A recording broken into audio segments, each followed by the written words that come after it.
Speaking of upsetting people, I got my first strike on YouTube yesterday. Oh, congratulations. Thanks. It's very challenging, obviously, to see anything positive at the end of the story. How do we look at this scenario that we're in and find a benevolent creator at the end of it? So much of what you've researched is along the same lines of what I've researched, and it's just so awesome to like read it in your novel, to see how you've weaved the storyline to share the wisdom that you've gained. Amazing information out there that can be applied to our lives, but we have to actually put it into use to see any kind of benefits from it. Otherwise, it's just information. All the bad stuff that happens in the world, you don't have to look very far for that. And if you're going to go where the evidence takes you, you are going to conclude, if you've got an open mind, no belief system to defend, no ulterior motive, that this is a realm presided over by anything but a loving, benevolent God.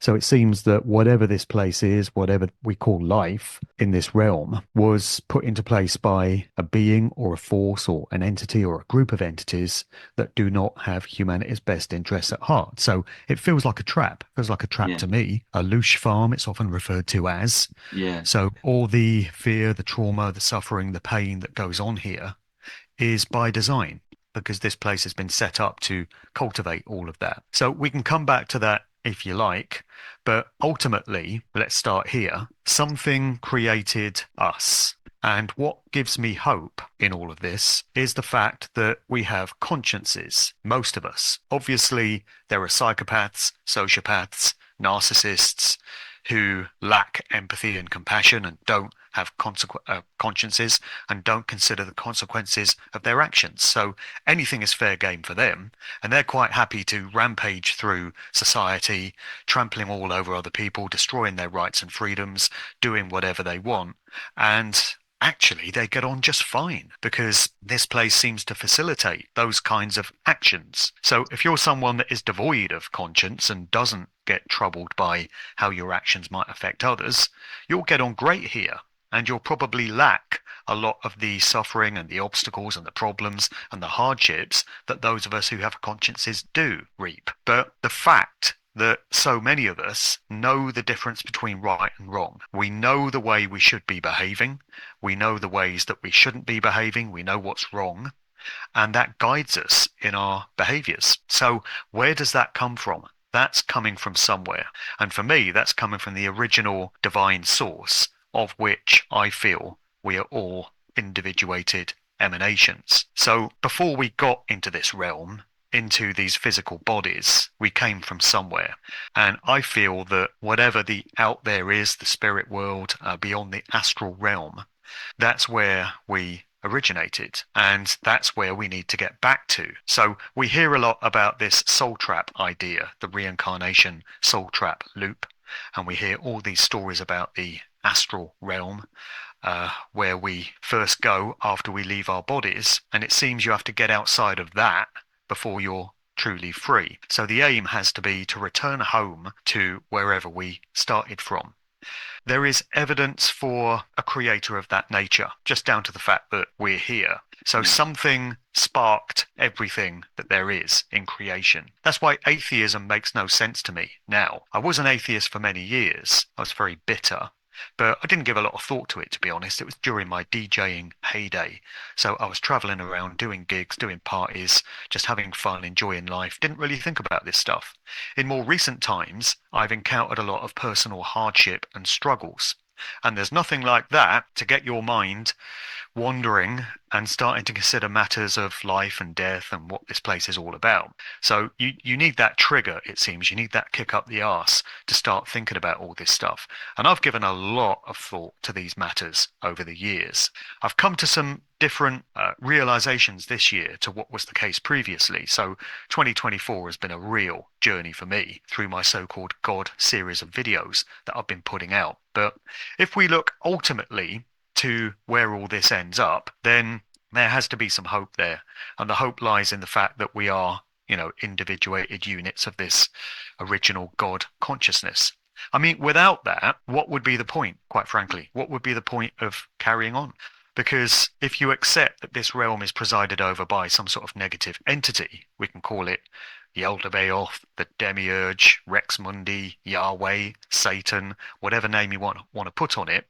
If the conversation ends there, then what is the point? Because that's very bleak, it's very nihilistic, and there's no hope. There has to be some hope. Not hopium, not manufactured hope for the sake of it because you need something to cling on to, but genuine hope based on a sober observation of the scenario and what we seem to be dealing with based on the evidence available to us. So if we want to take the conversation to its absolute conclusion, it's that we come from somewhere much better than this. This is not our home, and we need to make it our spiritual mission to return to that original home and get out of this place and avoid being tricked or coerced or persuaded to come back. Those of us that don't like this place anyway, because I don't like this place. You may have noticed from my videos. I don't like this realm of existence. I don't belong here, and I don't want to be here anymore. So some people might be fine with this place, but it's not for me. I want to get out of here,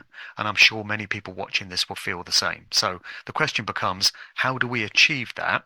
And what state of consciousness and spirituality do we have to attain during our time here so that we can be fully armed for what we may well encounter when we leave our bodies and these lives are done? Cheers. Here's one thing I'm very curious about because I've heard you make similar statements in other videos that you've done. I think you're married, right? Or have been married? Yeah, I am. Yeah. Yeah. And do you have children? Yes, I do. Okay. So I'm now married and I have children that I'm responsible for, but they're not my biological kids, but I'm learning how to be a dad now. And I'm learning about love on a totally different level now through relationship and through being a father, or stand-in father anyway. And so I'm imagining there are parts of your life throughout the day that you do want to be here for, that you love, that you enjoy. Certainly making your videos, doing the things that you're passionate about, writing your books. Like these are parts of the experience of Mark Devlin that I would have guessed are parts of it that you do want to take with you when you leave that are memorable in a positive way that aren't just like get me the hell out of here energy. Is that fair to say? To be honest, not really. Okay. When this life is done, I would be happy, to be honest, to just cease to exist in Mhm. any way. I feel that we have the capacity to make the choice as to where we go and what happens to us when we leave these bodies and return to source, because we are creator beings. We hear this a lot about how we can manifest our own reality through our applied intention, will, and consciousness.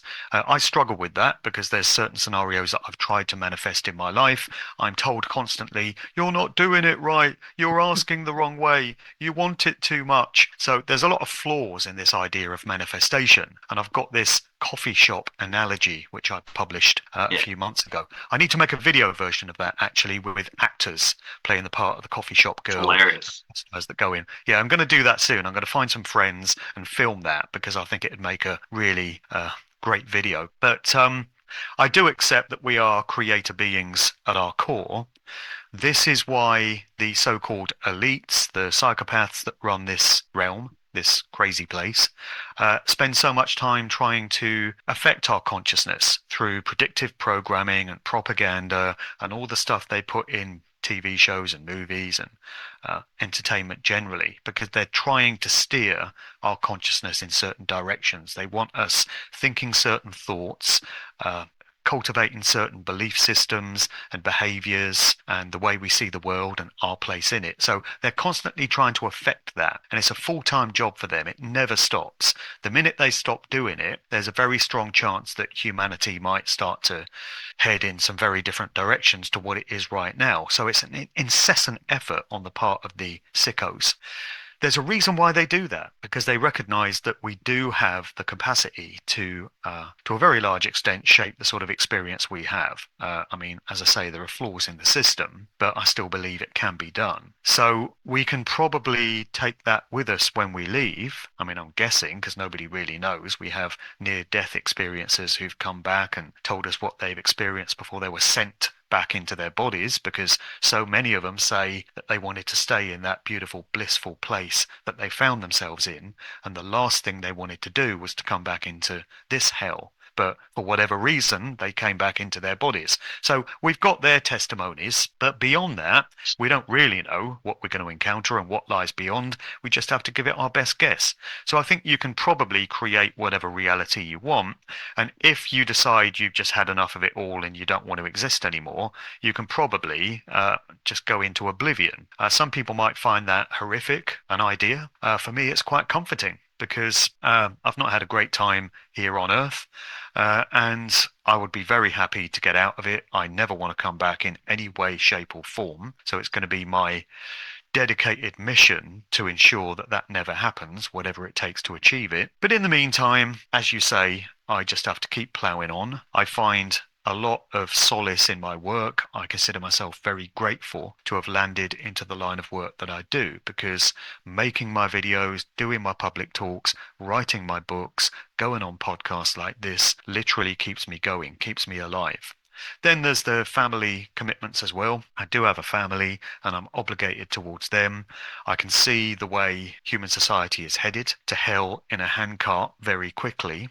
If things aren't done to at least stem the tide, at least slow the process down. So that's part of my mission as well. That's something I have to do for the sake of my children, for the sake of their generation and all the generations that follow. If good people sit back and do nothing in this situation, then the consequences are going to be very dire for those that come after us. So it is a very major obligation and commitment on the part of those of us who care enough what's going on to do whatever we can to, I'm not going to say stop it, because I don't actually think it can be stopped. The best we can do is seek to reduce the amount of harm that is done, the amount of suffering that is reaped. I don't believe it can be stopped because of what I consider to be the true nature of this realm. It's set up to reward evil and wickedness and bad things, which is why they constantly thrive and have throughout known human history. So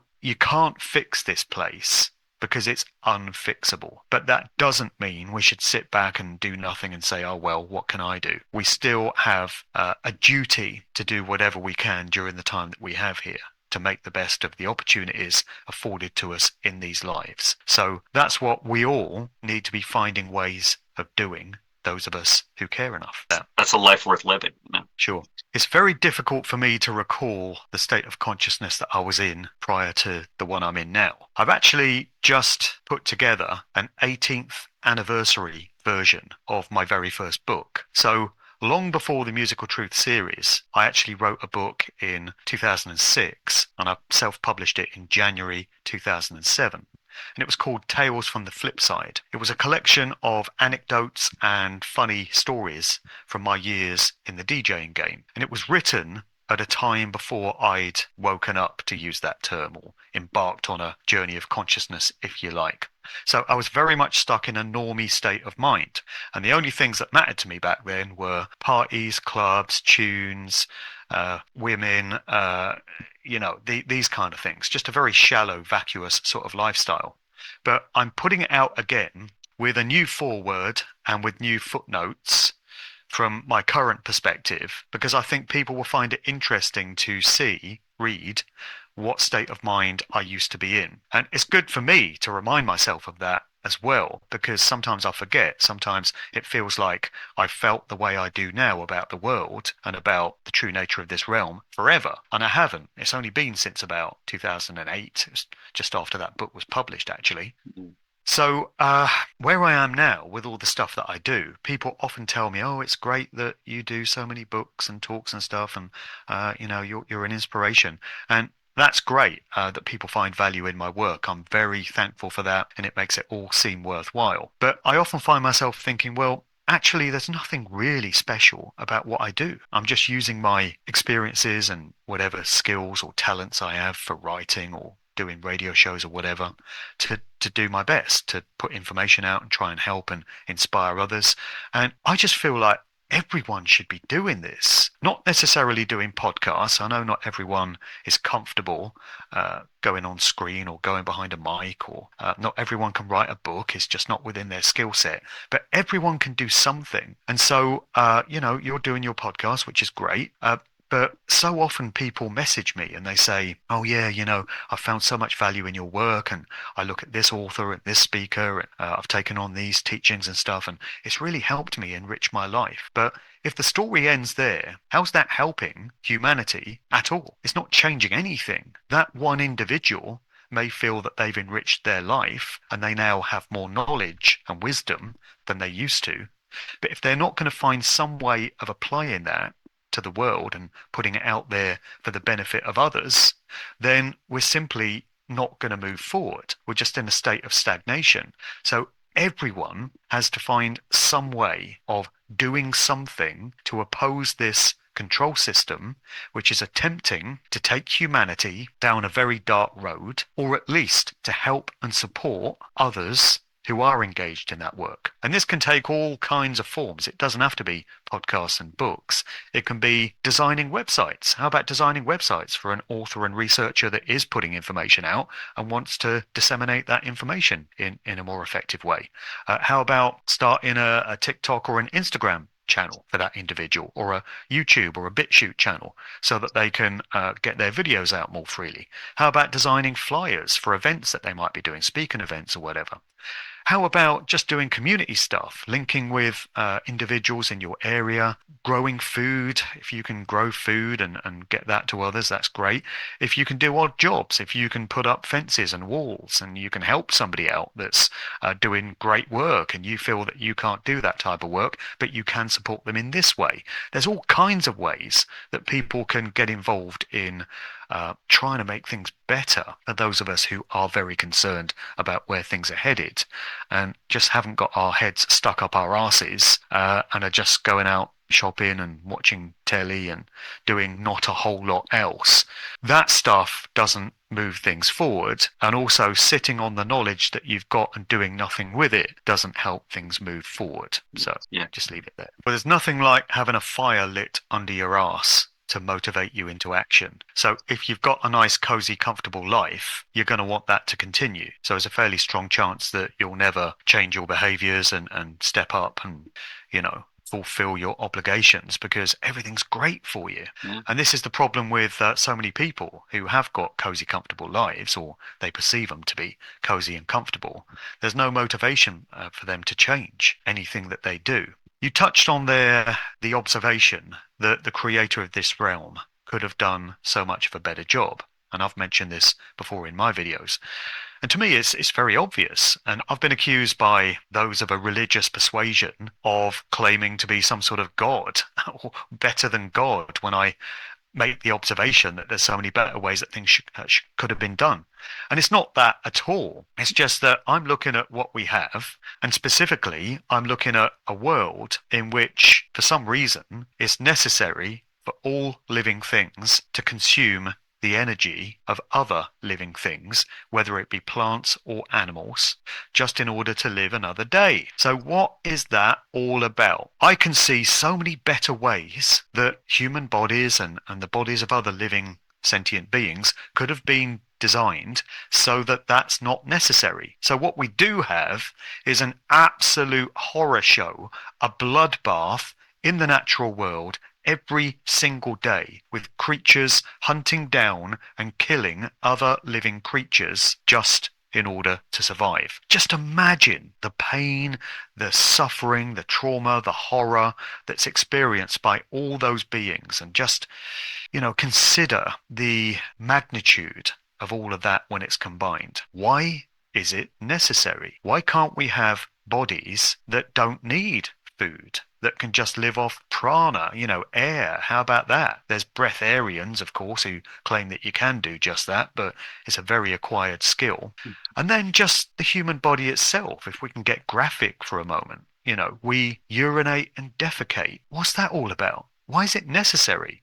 Why do we have to take in food? Our bodies, our digestive systems process it. They take out the nutrients and the minerals, and then they chuck out all the crap that isn't needed in the form of this disgusting stuff that our bodies have to excrete every day. Why is that necessary? How is that in any way good and pure and meaningful? So I can see some better ways that bodies could have been devised there.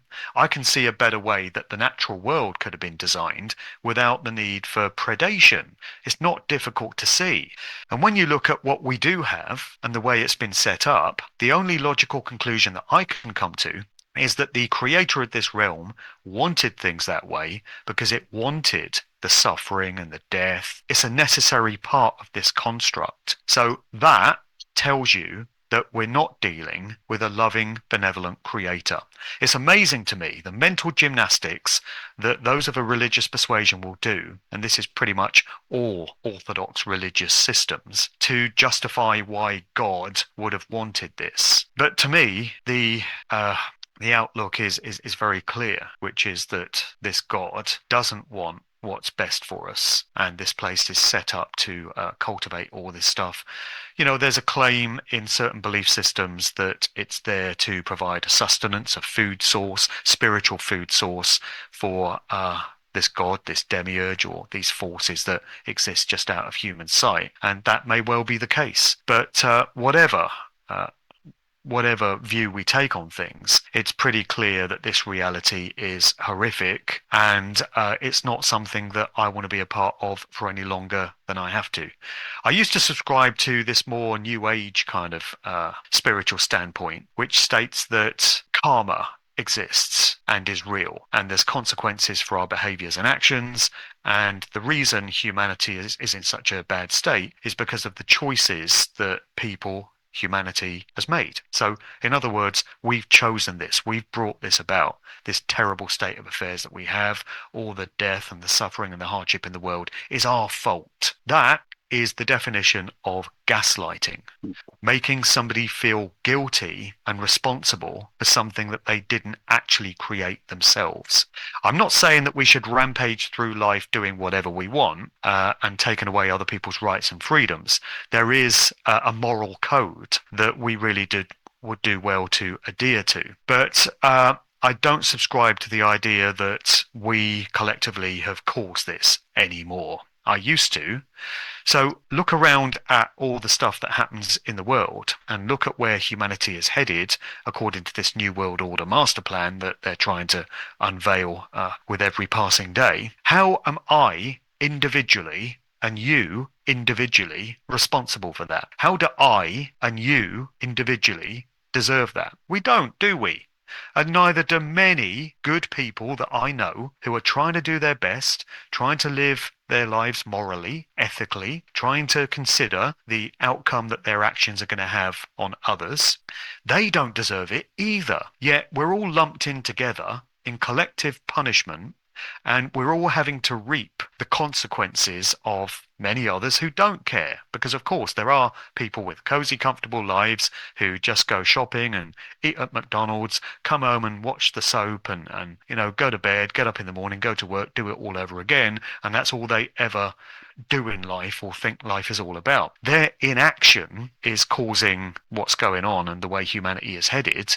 They've made it easier for the psychopaths to take things as far as they have, but there are so many individuals who don't deserve that. So it's not fair, it's not just, and it's not any kind of a system that can be morally justified. And again, to me, it's just proof that this realm is not here for our own benefit or our own evolution or growth. I've heard that one for many years as well. That's a more new age way of viewing things, that, oh, in spirit soul form, before you incarnated here, you chose these lives, and it's all part of your plan, and it's what your soul needs to grow and evolve. It's just all part of the experience.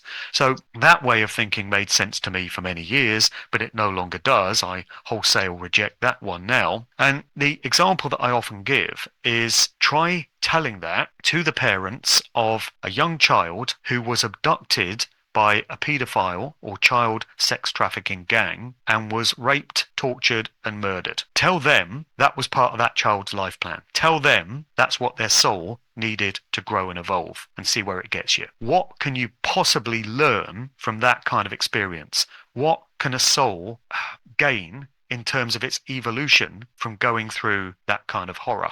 And even if that was the case, we often hear that, the Godhead, the consciousness, the one, the divine, split itself into all these individuated units of consciousness so that it could go through these individual experiences and find out what it's like to go through these things. So you look at somebody who's disabled in a wheelchair, and these people will say, oh, well, they've chosen that because they want to know what it feels like to have that kind of disability, and it brings about all kinds of emotional states that are going to help their soul's evolution. And then, the parents of that person or the helpers, the carers, learn compassion and empathy. So that's part of their life lesson. No, sorry, to me, that's just more gaslighting. So if consciousness wanted to know what it feels like to be paralyzed from the neck down and in a wheelchair all its life, how many times has that been achieved through human history then? Millions and millions around the world over the years? So, in other words, consciousness has learned that. It knows how that feels. It doesn't need to do it millions and millions and millions of times. What about animals, living sentient beings that go to slaughterhouses and are killed in absolutely barbaric, horrific ways? If consciousness wanted to know what it feels like to be a cow or a chicken that goes to a slaughterhouse, didn't it learn that lesson centuries ago? Why does it need to keep repeating billions and billions and billions of times? So, no, sorry, that way of viewing things doesn't wash for me. I reject it. I reject all religious systems because to me they're just methods of mass mind control designed by men, by humanity, for the purposes of social control. None of that makes sense. The only viewpoint that does make sense to me now is the observation that this realm was created by a being or a force which wanted to exploit the trauma and the suffering that we are all forced to go through to varying degrees. I mean, some of us are more fortunate than others in that our suffering is minimized. Other people have it far worse than me or many others.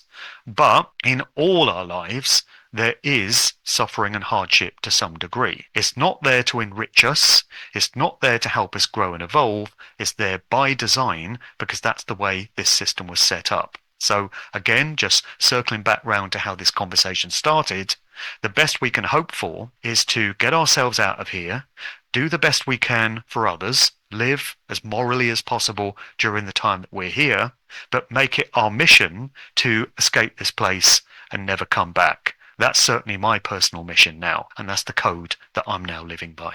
We have no way of knowing what we're going to encounter when we exit this place, but we do have the testimonies of near-death experience survivors, Yeah. and their stories are alarmingly similar in so many cases. There's a real consensus there.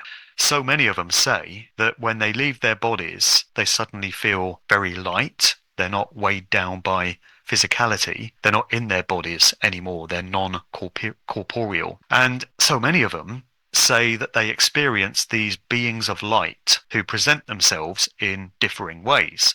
So if you've been somebody who has adhered to a religious system all your life, you're very likely to encounter your religious figure of choice, your savior, because that's the mindset that you were in while you were here. So, for instance, if you're a Christian, you're going to encounter the figure of Jesus. If you're a Buddhist, it's going to be Buddha. If you're a Muslim, it's going to be Muhammad or Allah presenting himself in some way. If you have not been religious, you are likely to encounter a being cloaking itself as a loved one that's passed on, your dead mother, your dead uncle, whatever it may be. This is what NDEers have said they've experienced. And so often they say that they experience this tunnel of brilliant light like nothing they've ever experienced on Earth. It's so brilliant and so bright that it's difficult to put into words. And these figures seem to be beckoning them to go into the light. And again, for many years, having heard these stories, I thought, well, that's what we're going to experience then, and obviously you go towards the light because that's how you move on. The idea of the reincarnation soul trap, which is really gaining a lot of traction in alternative research circles right now, is that these beings who present themselves as Jesus or your dead mum or whatever are able to take on that form by way of trickery and deception. And they're beckoning you into the light because that's how you get recycled. That's how you get into the reincarnation loop and you get put into a new life, a new body. I don't know the mechanics of how that works, but this is the theory. And Hmm. again, I'm not claiming that this theory is watertight. I'm not saying that this is 100% the truth because how can I know? I'm just saying that this is what so many of them come back to us and say that they're experiencing. And part of the getting beckoned into the tunnel of light involves what's referred to as a life review. And this is where these beings, and the idea is that they're not God, they're subservient minions of what you might call the demiurge. So in the Gnostic tradition, they were referred to as archons. So they're entities that are doing the bidding of whatever force created this realm. And they show you your life. They've got some way, some method of presenting to you everything that you did, everything that you experienced in the life that you've just exited. And there's a focus on the aspects of your behaviors that you're not proud of. So they guilt trip you and shame you by showing you ways, times when you were less than perfect. The idea is that you look at the way you behaved and you think, oh my God, that was terrible. The way I treated that person, the way I made them feel, I'm so ashamed of that.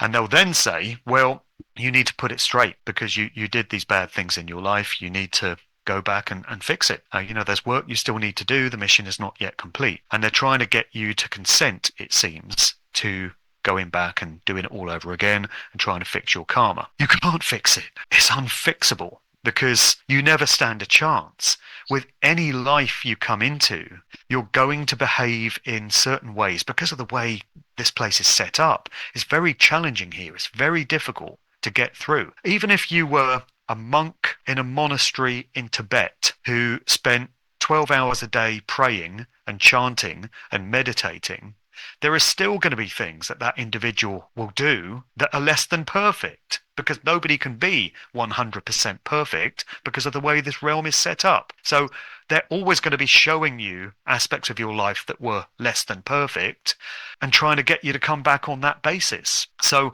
one technique which I've heard discussed by others, which I've started to do myself, is to do my own life review and to be very honest and candid about it and to go to those dark places and to confront things that I've done that I'm not proud of. I mean, it's not just that. The life review I'm doing is going back over everything I've done, good and bad, and just trying to get it all down, recall it, and face it. Just be honest about it. But I am focusing on aspects of myself and things that I've done that I'm not proud of that I would do differently if I had my time again. And I'm getting it down on paper in my own handwriting, so it's very personalized. And even if it doesn't help me to find my way out of this realm when my time comes, I'm still finding it very cathartic to face up to these things and just be very honest about it. Just get all that dark stuff out of the shadows, into the light, face it full on, accept that it happened and move on. So that's something I'm doing. It may work for others. It may be something they don't want to do, but it's an option. It's there. Another observation that I've made in recent videos and on shows that I've been on is since coming to this way of viewing reality, although it can seem very bleak at the outset, I've found that it's actually made me a more moral person, I feel that it has, more conscientious and more attentive towards the way I conduct myself. So you might think it might drive an individual the other way, and it might make you very nihilistic, very cynical, and you just think, well, fuck it, what's the point? This place is set up for fucking pain and suffering anyway, so I might as well just contribute to it and do whatever I want, what the hell, who cares? But no, I'm finding it's having the opposite effect on me because I'm accepting that we're all here possibly against our will. We're all in this suffering pit of hell. We're all having to go through these challenges together. So we may as well support each other, hadn't we? Because we're all in the same boat. We're all brothers and sisters together, however we got here. And that goes for other living sentient beings as well, because they're in this place the same as we are. So if you find a spider in your house, don't kill it. Why do you need to kill it? Just get it in a jar or something and get it out. I make special effort not to tread on ants and insects when I'm out. I'll if I'm putting my foot down and I see an insect there, I'm like, whoa, whoa, and I'll move my footprint to the right to avoid stepping on that insect. Because to me, we're all living, we're all sentient, and why inflict more pain and suffering than needs to be there? Don't we want to reduce that?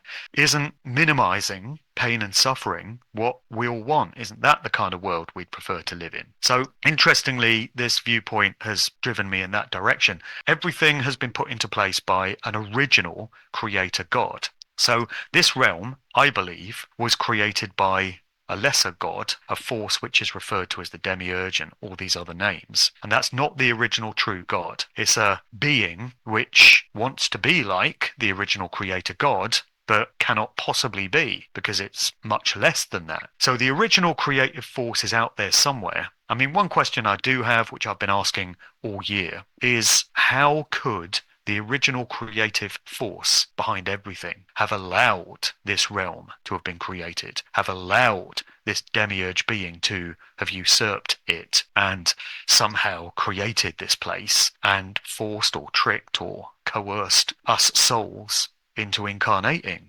to undergo these lives. Where was that God? You know, was he or it asleep on the job, reclining on a hammock, sipping on a cocktail while all this was going on? So that's an outstanding question, which I've not been able to answer in my mind so far. But I do accept that there is a God which is far greater than this demiurge fuck thing. I curse it every day. I curse that fucking thing, whatever it is, because I'm not cursing God. I'm cursing Yeah, Satan or whatever it is. right. But yes, there's something better out there, and we need to return to it, and we need to find a way of achieving that. So some feel that when you leave your body, you encounter the astral realm, which is the one that lies just beyond this one. I've heard many claims and accounts about that, that it's just like Earth, it's another expression of it. It's just slightly less dense. So it seems if these accounts are true, if that we need to get beyond that to return to our original home. Mhm. So I don't know, maybe the consciousness that we will carry with us when we die, so called, is going to be enough to get us out of here. If we're able to take these states of mind with us, then we're going to be able to resist any methods of deceiving us, tricking us into coming back to this place if we choose to go beyond it. Maybe just that consciousness, that knowledge, that determination, that will is enough to enable us to move beyond. I'm hoping that's the case, but I think it probably is. Ah, yeah. And yeah, people raise this so often with me. Oh, mark of the devil in. He's got the mark of the devil in him. He's telling you. So I'll set the record straight there by saying my dad was adopted. So Devlin was not his last name. He had a different last name. He was adopted by an Irish fella. And anyone that knows anything about Gaelic Irish names knows that they get anglicized. So Devlin is an anglicization of the original Gaelic, which was O apostrophe Diobhlain. So in the Gaelic pronunciation, it sounds something like Devlin. So that's the way the word got changed. So it doesn't mean I've got the devil in me. And Mark was a very popular name when I was born in the 1970s. So that's how my name came about. But I do think there's a sense of irony there because I talk about occult symbolism and Satanism in the music industry and stuff like that.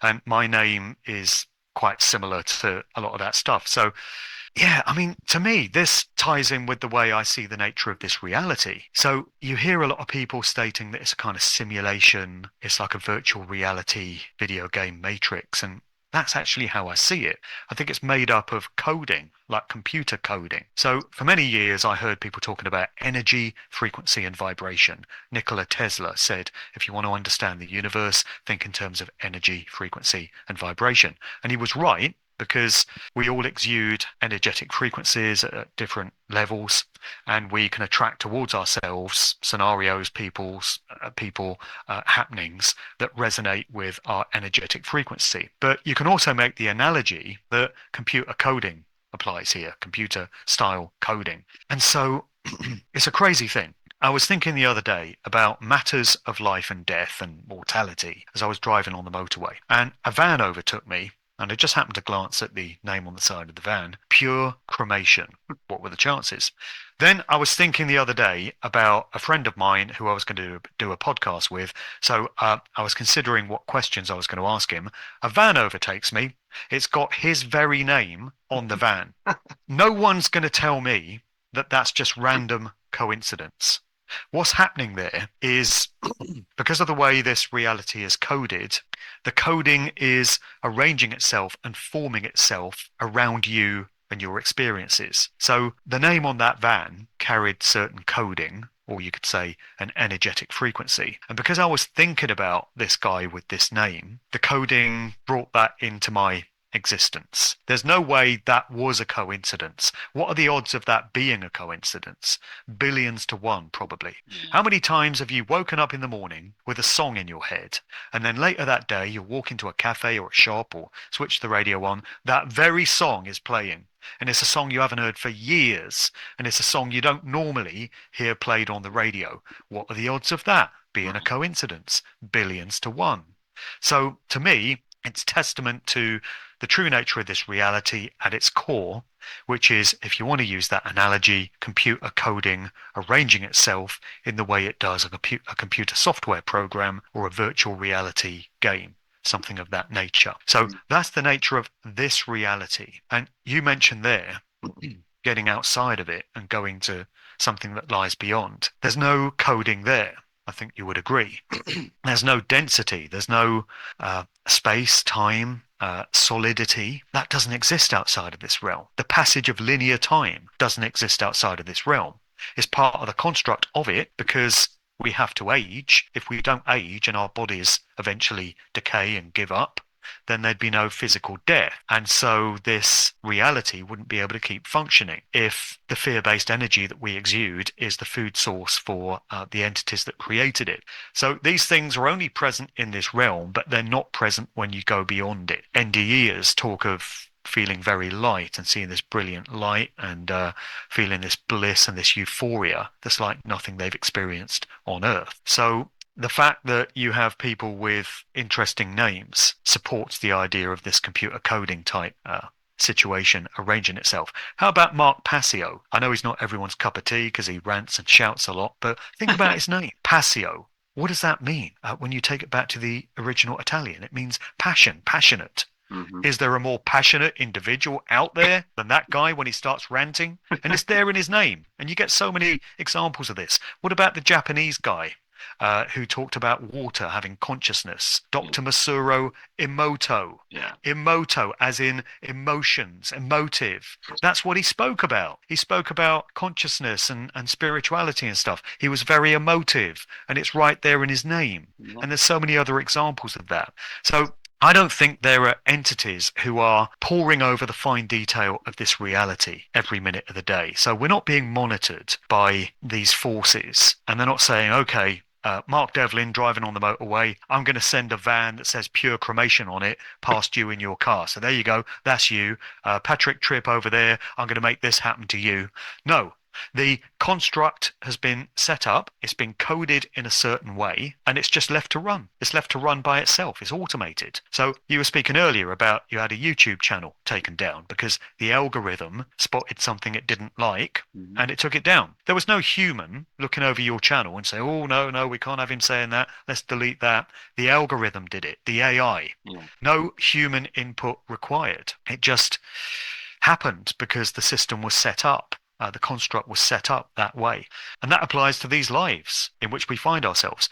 I've often commented to friends that each of us seems to have a personal, bespoke method of hardship and suffering that's set up just for us. It's designed just for us. We undergo hardships and situations that only apply to us. Our friends don't go through these things. Mm-hmm. If you look at their lives, they go through different types of shit that you don't, because that's their own personal, bespoke method of hardship and suffering. So each of us has these individual situations, and they're individual to us because the coding is arranging itself around the way we're coded and what we're exuding by way of our energy. So these are personalized, bespoke situations, like our names, and they support, for me, the idea that this is like a virtual reality simulation type scenario.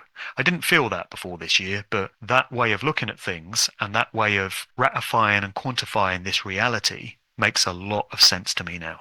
I appreciate that perspective because in that reality that's virtual, all this suffering is not real. It's all virtual suffering. It bloody feels real when you're going through it, though, doesn't it? Absolutely. But it's not real. It's all just a simulation, right? That's another part of the research for me is being able to remove my emotional reaction to the difficult energy and think about things dispassionately. And in that way of looking at things, I can see a lot of humor in the darkness. Ultimately, this world is completely and utterly absurd. It's ridiculous. And if you can take a step back and just have a fucking good laugh at it, that can be very cathartic as well. Things are balanced in this reality. You can't have light without darkness. You can't have joy without hardship and suffering. You can't have male without female. There's duality everywhere. So Mhm. yeah, duality is obviously a part of this construct. It's been built into the coding. There is duality, Yeah. but it's not balanced. There has always been way more suffering and hardship and fear and trauma, mainly fear, because it's all derivatives of fear. All this stuff is basically fear in the world throughout known human history. There's never been a point that we know of where there's been no war, no famine, no natural disasters, no struggles. What about natural disasters? Just going back to why a benevolent God would design bodies that need to consume other living beings to survive. Earthquakes, tornadoes, tsunamis, hurricanes. What's the point of them then? They kill large numbers of people and they're natural. Why would a loving God create a reality where these things occur? That's another question. Yeah. If you think about the greatest pleasure you could possibly experience, would you trade a minute of enjoying that with a minute of the worst pain and torture and suffering that it's possible for a human to go through? So, in other words, would you take a minute of euphoria, but the price you have to pay for it is a minute of this torture? I don't think there's one individual in their right mind with all their mental capabilities intact who would say, yeah, I'll take that deal. Nobody would, because they wouldn't want to go through the horrible stuff in order to experience the nice stuff. And just think about, for example, the human orgasm, right? So for a male, that lasts a few seconds. I don't know what it's like for females. They'd have to advise. But, a few seconds, that's it. And that's like many people would say that's the height of physical pleasure that we can experience. Then think about if you're unfortunate enough to get cancer, you could suffer horribly bodily for years and years and years from that condition. So things don't seem to be equally weighted. There's more of the suffering than there ever is the pleasure. So if we had a system where the duality was fair and just and was there to balance everything out, would it not be more in balance and not unfairly weighted towards the suffering and the hardship? To me, that's another piece of evidence that the force behind this place in which we find ourselves is not benevolent, is not loving, does not want the best for us. I Mhm. mean, I'm not trying to contradict anything you're saying here, and I appreciate your positive outlook. I really hope that you're right and I'm wrong. I would love that to be the case. And I think it's great that you're able to find the good in this situation. Maybe it's because you've done more plant medicine than me and more introspection. Who knows? So, yes, I'd love to be wrong about my standpoint, but that's where I'm at based on what I've been able to see. But you have people that take their own lives, and obviously they've arrived at a point where they feel there's no hope, there's no point, you know, all hope is lost. Yeah. Uh, but no, there has to be hope. Otherwise, why would we carry on? Why would we get up in the morning every day and go through another day if we didn't feel that there was something hopeful at the end of it? Why would we do that? Great conversation up to here, thanks in part to my editing, but I left this bit in because they did it. They did for me the unthinkable. Both of them went on to infer that because there's hope, that means the creator is benevolent. Facepalm. Hope is there, along with bigger and better things like pleasures, comforts, and joys as a balance only as that. So that evil can perpetuate for loosh production. All is in balance. Or moving towards balance. You must have trees of green and red roses too to generate the bad. Sure, the greenness of trees is good for the trees, but therefore it must be a detriment of others near it. And this is why we find people disappearing in forests, just as an example. is everywhere. They want social credit systems linked to digital payment methods and digital passports, and they want to chip everyone. They want more surveillance, more monitoring, the smart grid, computer of things, the Internet of Things, following everything that we do. That's all very dense 3D reality stuff, but it's coming. It's coming if we don't stop it collectively. And that's why I say we shouldn't sit on our asses and do nothing and say, oh, well, this place is fucked. What can we do? There are things you can do. Uh, I don't believe ultimately this place can be fixed. The best we can hope for is to reduce the damage. It's damage limitation, and there are things that can be done, especially those of us that have children.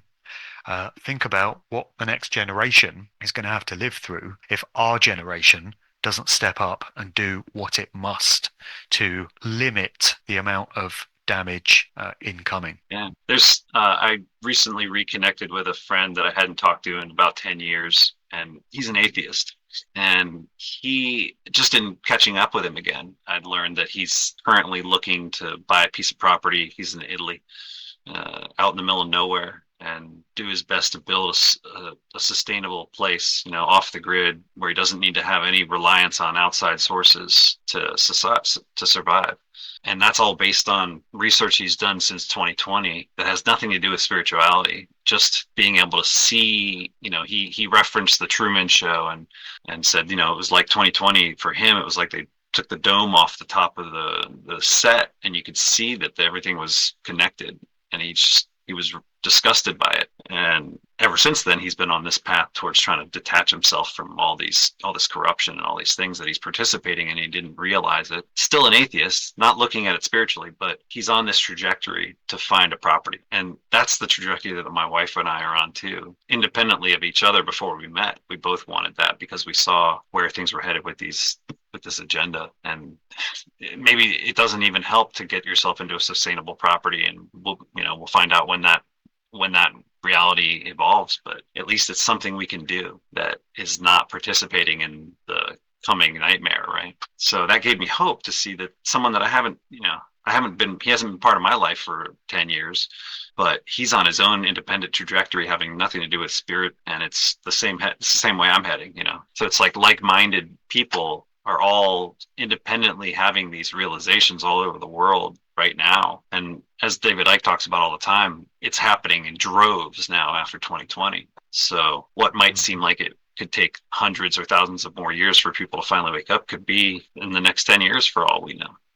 Well, it's a race. If we just bring the conversation back into 3D physical conspiracy realms and out of the spiritual into what's happening in this place, it's a race between the sick, psychopathic so-called elites trying to put the final pieces in place of their New World Order master plan jigsaw puzzle. And there's only a few pieces now they need to slot in till the big picture is there. And the rest of us waking up, to use that term, to what's happening. And very importantly, standing up and rising up and taking steps to prevent it from taking place. I do feel that if everyone had just sat on their asses these past few years and done nothing, this plan would be much further ahead than it is. So it's obvious that large numbers of people have placed obstacles in the path of the plan. Yeah. I mean, in 2020, when I saw what was happening, I thought, well, this is it now. The crazy, psychopathic bastards are going for it. They're just trying to take things full throttle to the final solution right now. But I think they've encountered a lot of problems. I don't think things have gone the way they hoped they would. I think by now they really wanted all of us not going anywhere in these little 15-minute cities, certainly not traveling overseas, passports and ID papers to do everything, more surveillance, more monitoring, a social credit system, limiting what you can do, where you can buy, reducing your points if you're a bad citizen, if you post YouTube videos that they don't approve of, much more internet censorship. I'm sure they still want to take things there, and I'm not saying that they won't try and push these things through, but if they'd had their way, all these things would already be in place. And the only reason they're not is because of the pushback that they've received from large numbers of people. I mean, I hate this country, Britain, so-called Great Britain, but I do have to give respect and kudos to the many, many people in this country, in this nation, that did stand up to the tyranny. Mhm. So I went on many of the marches in London in 2020 and 2021. And the ones in May and June of 2021 were absolutely incredible. I mean, I'm getting goosebumps even thinking about the energy of those events. It was almost certainly in excess of 1 million people in Wow. London. The BBC said it was 400, being the liars that they are. But somebody placed a camera in a particular point in Oxford Street in the centre of London, and they just recorded people walking past in this rally. And they're all there to say, we stand opposed to tyranny. We're not having it, and we're not consenting to what you're trying to do. We see you. We know where you want to try and take things, and we're not having it. And this camera, I think it went on for about 4 hours. So it was like people just walking past, walking past. It took 4 hours for all those people to pass that one point. That's how many people there were. Wow. And I think Britain was way ahead of other nations in terms of the visible pushback, people turning up in London, coming from all over the land and adding their voice to the sound of the crowd, adding their numbers so that anyone watching, whether it was government ministers or social engineers, psyop spin doctors, could get a very clear indication that all these people are not having it. We know what you're doing and we don't stand for it. So that pushback has caused things to not be as bad as they could be so far. Mm-hmm. That spirit, that resolve has to continue. And that's what needs to be cultivated in people that have woken up since COVID, since 2020. You know, the ridiculous, absurd nature of the way society had got by that point caused these people to wake up out of their comas and start paying attention to things. But that energy has to be harnessed and it has to be put somewhere and used in some way. So not people just sitting back saying, I know a lot of stuff now. It's no good you knowing a lot of stuff unless you do something with it. So those events demonstrated what can happen when large numbers of people come together, concerned people who see where society is headed and don't stand for it, aren't with it. It just needs to continue. And yeah, I think the more difficult people's lives are going to become, because they're certainly still pushing forward with all the surveillance, all the monitoring, all the restrictions on our freedoms, that's only going to get worse if they have their way. So that spirit of opposition has to continue. So yes, we are in for some very interesting years ahead. Not necessarily all bad, as you say. I think we're going to see some things that encourage us, maybe surprise us, but one way or another, it's a very interesting time in human history to be alive and to be witnessing, isn't it? I agree. And as I mentioned in my email, this past year or so has been the hardest and most challenging and most rewarding of my life. And I've come to realize more and more that the harder things get and I'm able to get through it and survive, the stronger I become. You know, there's that cliche that what doesn't kill you makes you stronger. I have a different perspective because of the experiences I've had of this all-encompassing love. So losing a leg is a good thing as long as you survive a car crash or you are sent off to a psych ward all messed up due to archonic mind manipulation. Forget about all the expensive meds going forward. Bad is good. Let's dance. I'll strap on a prosthetic to make it less laughable. You need to be able to change your standpoint on things as well, I feel. Yeah. So you get people that are born into religious families, not I won't pick on Christians because I normally mention Christians. Let's say a Muslim family. So you're born in a part of the world which adheres to Islam. You're born into that kind of family. Your parents practice Islam. They go to mosque. Your grandparents did. You're probably going to do that with your life. And you're probably going to spend your entire life as a practicing Muslim because it's all you've ever known. So you're never going to change your viewpoint because it's just the way you've been conditioned and cultivated. But I think it's very important to be flexible with your outlook. So in my life, I've spent time as a Christian, I've spent time as an atheist, and I've spent a hell of a lot of time, excuse the pun, as an agnostic. And right now I'm an agnostic. I'm admitting that I don't know. I don't know what this place is all about. I've got my ideas. And I may be right, but I may be wrong. So that's why I'm agnostic. And I've revised my viewpoint so many times on so many things, not just the religious, spiritual stuff, but even in my music industry research, I've changed my outlook on certain subjects that I write about there. So it's very important to be in a constant state of reevaluation. And every now and again, just consider your viewpoint, your spiritual standpoint, and just ask some questions and see if it stands up to that level of scrutiny. Mhm. And be prepared to perhaps revise your outlook on things if you find that it's no longer answering the questions that it once did. You know, 100%. somebody born into one of those Orthodox religious families is never going to go through that process, or is very unlikely to, just because of the way they've been conditioned. So the questioning, the constant reassessment is a very important part of having the most meaningful and enriched experience in these lives, I feel. I agree 100. Start looking at all these different religions and see they're all talking about the same thing in different ways from different time periods. It's all one story, which is the hero's journey. It comes back around, like, so I became more spiritual and more moral as an individual by beginning to question everything and not accepting the one story that I was raised Right. with. Yeah. It's harder and harder to do it the further along the path we get, right? Like we get more and more sure of ourselves. So I really appreciate that perspective that it's, no matter how far along we go, we got to stay humble. We got to keep questioning. And the more sure we are, the more important it is to question. Yeah. 3:33 in the morning. There you 3:33. go. Yeah. There's a message. Thanks, Mark. I really appreciate the time, man. Yep. Keep going, No man. worries. Love you inspire me. So thank you. All right. Well, thank you. I appreciate that. Good day, man. Cheers.